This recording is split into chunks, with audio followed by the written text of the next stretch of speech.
2026 A-Level Combined Mathematics Paper 1 Part B Question number 17 Part C. Parts A and B of the same question were discussed in previous videos, links in top right. Part C of this question has to do with inverse trigonometric functions. The question says, solve the equation sine of tan inverse of 1 divided by the square root of x squared plus 1 plus tan of sine inverse of 1 divided by the square root of x squared plus 1 equals 3 divided by 2x. Now to solve this question, let's start off by taking this value and this value as angles alpha and beta and defining them separately. So let's say let alpha be equal to the tan inverse of 1 divided by the square root of x squared plus 1, and similarly let's let beta be equal to the sine inverse of 1 divided by the square root of x squared plus 1. Now looking at these two expressions, we can see x squared plus 1 is always positive and always greater than 0.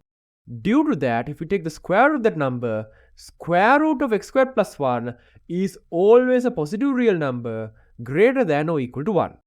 Due to that, if we consider 1 divided by that value, 1 divided by the square root of x squared plus 1 will always be a positive real number less than or equal to 1, and therefore since it's positive, also greater than 0. So 1 divided by the square root of x squared plus 1 will always be in between 0 and 1 inclusive. Now according to that, we look at these two expressions, we can see tan inverse will work for all of these values and sine inverse will also work for all of these values. Now considering that, if we next look at the ranges of these two, we can see tan inverse and sine inverse both have ranges from negative pi by 2 to pi by 2. However, for positive numbers, since tan inverse and sine inverse both always output positive numbers, we can say alpha and beta must both be in between 0 and pi by 2 inclusive. Therefore, we can say alpha is between 0 and pi by 2 and beta is in between 0 and pi by 2 inclusive, as if you put x equals 0, then we'll get 1 in here and the sine inverse of 1 is pi by 2. Now according to this, we can also see that if these two angles are angles within triangles, like for example for alpha, a triangle like this with a 90-degree angle here and the angle at the bottom here being alpha, then if we consider the ratios of these side lengths, since the tangent is opposite divided by adjacent, if the opposite here is of length 1, the adjacent here must be of length square root of x squared plus 1. And according to that, if the angle here is 90 degrees, then applying the Pythagorean theorem, we can see that this side length here will be equal to the square root of this side length squared, which is x squared plus 1, plus this side length squared, which is 1 squared, which is 1. So we get x squared plus 1, which is x squared plus 2, and therefore for the triangle containing alpha, the hypotenuse should be equal to the square root of x squared plus 2.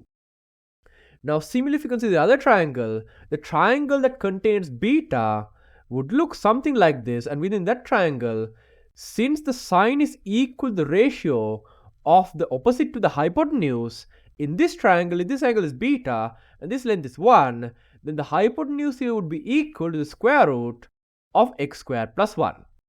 Now for this triangle as well, if we apply the Pythagorean theorem, we can see this side length must be equal to the hypotenuse squared minus this number squared, square rooted. According to that, we can see if we take this number and square it, we'll get x squared plus 1, and to subtract off 1 from that, which will give us x squared, which means that this side length is equal to the square root of x squared or the modulus of x. So therefore this side length is equal to the modulus of x. Now according to this, we can see if we consider alpha and beta here, what we're looking for is the sine of alpha plus the tangent of beta being equal to 3 divided by 2x. So therefore we have sine alpha plus tan beta equal to 3 divided by 2x, and considering sine alpha and tan beta, sine of the angle alpha will be opposite divided by hypotenuse, or 1 divided by the square root of x squared plus 2.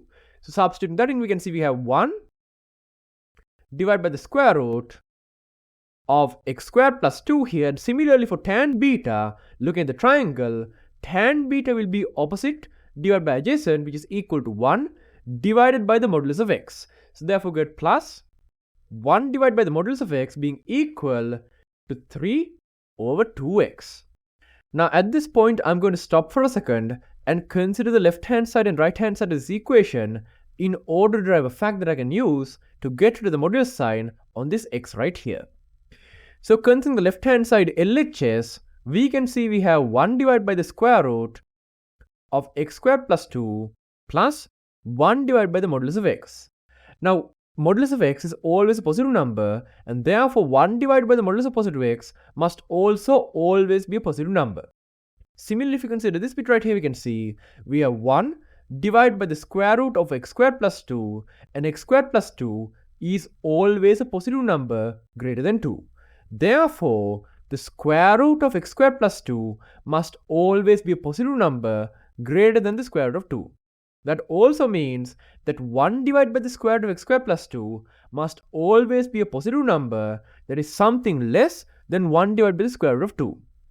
Due to that, both this term and this term are positive numbers. And when you add two positive numbers together, you still get a positive number, meaning that the overall value here is a positive number. Now, according to that, the LHS here is greater than 0. And we can then say, since LHS equals RHS, we can say since LHS equals RHS, the other side here, RHS, must also be greater than 0, which means that 3 divided by 2x must be greater than 0, leading us to 2x being greater than 0, and finally x being greater than 0. Now, if x is greater than 0, that means that the modulus of x is simply equal to x, and therefore the modulus sign here is unnecessary. Now, from that we can see the equation becomes, we can say, from this,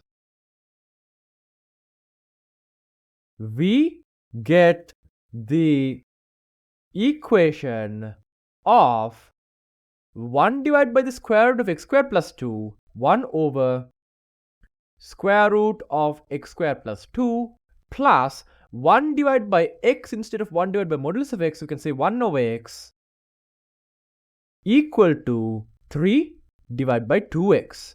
So this is the equation we get.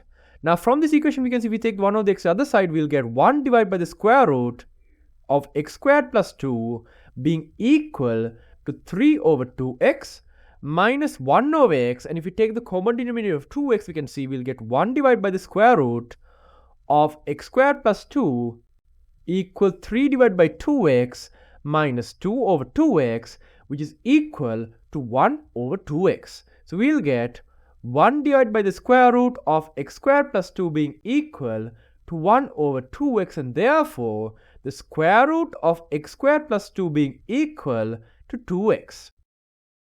Now to solve this one, what we will do is to square both sides and get x squared plus 2 being equal to 4x squared. Take the x squared to the other side and get 2 being equal to 3x squared, and therefore x squared being equal to 2 over 3. Now from this we can finally say x will be equal to the positive square root of 2 over 3 as x is some value greater than 0 from above. So with that, we have found the only solution for this equation right here, which is that x is equal to the square root of 2 over 3. And with that, we're done with this question. Now finally, let's go up and discuss the marks awarded for this question. So at the start of the question, when you take these two angles as alpha and beta separately, and then you find the triangles relevant to those two angles, for finding the first triangle's side lengths correctly, you'll get 5 marks, and similarly, for finding the second triangle's side lengths correctly, you'll get another 5 marks. Now after that, when you use these two triangles in order to find the values of sine of alpha and tan of beta correctly and substitute them in order to get this equation right here, for getting this equation correctly, you get 10 total marks. Now after that, when you then do the trick where you take the left hand side, see that all of the terms are greater than 0 and therefore the whole thing is greater than 0, and from that say that the right hand side is also greater than 0, and from that say that x must also be greater than 0 like this. For doing that work you get 5 marks, and after that when you then say that since x is greater than 0, modulus of x is equal to x, you get another 5 marks. Now when you then substitute that in, simplify and do all of this work, for simplifying all the way down to 2 equals 3x squared or x squared equals 2 over 3, you get 5 marks. And from that, when you take the square root and get that x must be equal to the square root of 2 over 3, as x is greater than 0 and going to be the negative value here, you will get a final 5 marks. Now with that, we're done with this question. So I hope you enjoyed. If you have any feedback or questions, post them in the comments down below. Thank you for watching and goodbye.